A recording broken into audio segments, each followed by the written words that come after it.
महाभारत के अंत में गांधारी को अपने पुत्रों की मृत्यु के कारण भारी क्षति और पीड़ा का सामना करना पड़ा था। उनका मानना था कि भगवान कृष्ण अपनी दिव्य शक्तियों से युद्ध को रोक सकते थे, लेकिन उन्होंने ऐसा नहीं किया। इसलिए उन्होंने भगवान कृष्ण को श्राप दिया कि अगले 36 साल बाद उन्हें और उनके यदुवंश को एक दूसरे को मारकर विनाश का सामना करना पड़ेगा और द्वारका समुद्र में डूब जाएगी। समय बीतता गया और 36 साल बाद उनका श्राप लगने लगा, क्योंकि यदुओं के बीच विवाद पैदा हो गया। उन्होंने एक दूसरे को मारना शुरू कर दिया, जिसके कारण द्वारका का विनाश हो गया और द्वारका समुद्र में डूब गई। एक दिन भगवान कृष्ण नदी के किनारे एक पेड़ के नीचे लेटे हुए थे।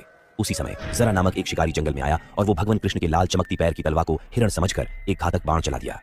जब उसने देखा कि उसका बाण कोई हिरण से नहीं स्वयं भगवान कृष्ण जी के पैर में घुस गया है, तो उससे बहुत दुख और पश्चाताप हुआ। अपनी गलती का एहसास होते ही उसने बोला, हे भगवान, मुझे क्षमा कर दे, मुझसे अनजाने में बहुत बड़ी पाप हुआ है। इस पाप के लिए तो मृत्यु दंड भी कम है। जरा तुमने कोई अपराध नहीं किया है। तुम त्रेताया युग में बानर राज बाली थे, जिन्हें मैं पेड़ के पीछे छिपकर वध किया था, जो कि युद्ध भूमि के नियम का विपरीत था। इसीलिए मेरा मृत्यु तुम्हारे हाथों पहले ही लिख दी गई थी। तुम इस अपराध बोध से मुक्त हो जाओ। ये कहकर भगवान कृष्ण ने भौतिक दुनिया से विदा हो गए। दुखी होकर जरा अर्जुन के पास गया और उन्हें स्थिति के बारे में बताया। यह सुनकर अर्जुन ने गहरे दुख के साथ भगवान कृष्ण के अंतिम संस्कार किए।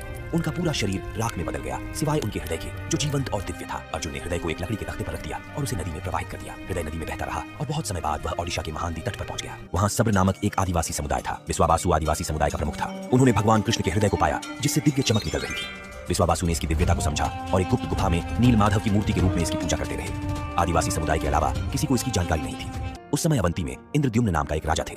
वह भगवान विष्णु के बहुत बड़े भक्त थे। हमेशा दिव्य देवता के एक झलक पाने के लिए उत्सुक रहते थे। एक दिन एक भटकता हुआ ऋषि उनके महल में आए और राजा से बोले, राजन, ओडिशा में भगवान विष्णु की पूजा नील माधव के भव्य रूप में की जाती है। आपको ओडिशा के भीतर इस पवित्र स्थान का सटीक स्थान अवश्य खोजना चाहिए। राजा इंद्रद्युम्न बहुत प्रसन्न हुए और उन्होंने तुरंत ब्राह्मण पुजारी विद्यापति को ओडिशा जाकर नील माधव की खोज करने का आदेश दिया। राजा के आदेश का पालन करते हुए विद्यापति ओडिशा की यात्रा पर निकल पड़े। एक लंबी पहुंचने पर विद्यापति को गुप्त स्रोतों से पता चला कि सबरों के नेता एक छिपी हुई गुफा के अंदर नील माधव की पूजा करते हैं। विद्यापति सबर द्वीप में महानदी के तट पर जंगल में पहुंचे। सबर राजा विश्वावासु ने, मुझे माफ करो, मैं तुम्हें उस स्थान पर नहीं ले सकता।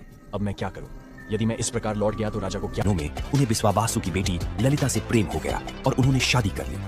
विवाह के कुछ दिन बाद विद्यापति ने अपनी पत्नी से कहा, ललिता, क्या आप अपने पिता से हमें नील माधव की एक झलक दिखाने का अनुरोध कर सकती हो? आपके पिता आपके अनुरोध को अस्वीकार। ललिता अपने पिता से बात करती है। ठीक है, लेकिन मेरी एक शर्त है। विद्यापति अपनी आंखों पर पट्टी बांध कर जाएंगे। विद्यापति ने शर्त मान ली, लेकिन चतुराई से कुछ सरसों के बीज अपने साथ ले जाते हैं। रास्ते में छिपी हुई गुफा का रास्ता याद रखने के लिए सरसों के बीज को गिराते हुए जाते हैं। गुफा में पहुंचकर विद्यापति ने नील माधव की दिव्य छवि देखी और मंत्रमुग्ध हो गए। गुफा से लौटकर विद्यापति ने राजा इंद्र। कुछ महीनों के बाद विद्यापति ने गुप्त गुफा के रास्ते में जो सरसों के बीज बिखेरे थे, वे अंकुरित होकर पौधे बने।